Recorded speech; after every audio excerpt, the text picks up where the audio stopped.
کل رات سے جو خبریں گردش کر رہی تھیں کراس بارڈر پاکستان کی طرف سے ایئر سٹرائک کیے جانے کے حوالے سے اس کو آج D G I S P R نے مسترد کیا ہے. آپ کیسے دیکھ رہے ہیں اس کلیریفیکیشن کو اور جو دعوے کل کیے گئے تھے افغان طالبان کی طرف سے اس کو؟ کل جو رات 12 بجے یہ ہوا ہے تو سٹرائکس تو ہوئے ہیں.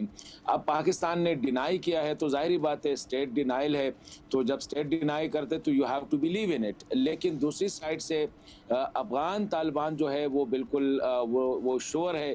ابھی تھوڑی دیر پہلے میں ایک افغان طالب رہنما سے ایک انٹرویو کر رہا تھا, تو اس سے میں نے یہی سوال کیا کہ آپ کس بنیاد پہ کہہ رہے ہیں کہ یہ پاکستان نے کیے ہیں. میں نے کہا کیونکہ آپ کے پاس کوئی ایئر وہ نہیں ہے, اور پوری دنیا جو ہے پاکستان ایز اے ریاست یہ ڈینائی اس لیے نہیں کر سکتی کہ افغان ایئر سپیس جو ہے وہ کسی بڑے ملک کی کنٹرول میں ہے, وہ ان کی پوری سرویلنس وہ کر رہا ہے.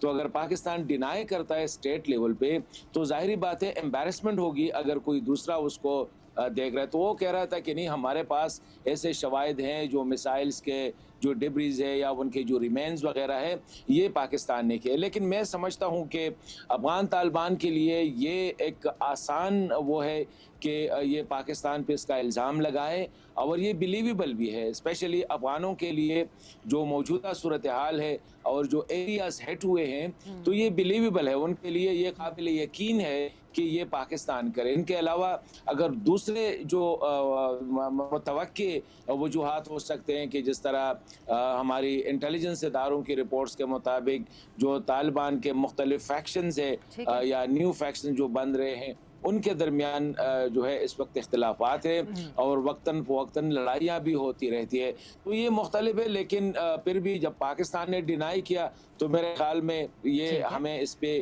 طالبان آفیشلی تو یہی پوزیشن ہے ہمارے یہ جو سامنے. ہے یہ حسن صاحب یہ اچھا ہوا کہ آپ نے ہمارے لیے یہ پوزیشن ہے. اور جو دعویٰ ہے افغان طالبان کا جن علاقوں کے حوالے سے ان کی سگنیفیکنس ضرور آپ نے ہمارے لیے بیان کی ہے.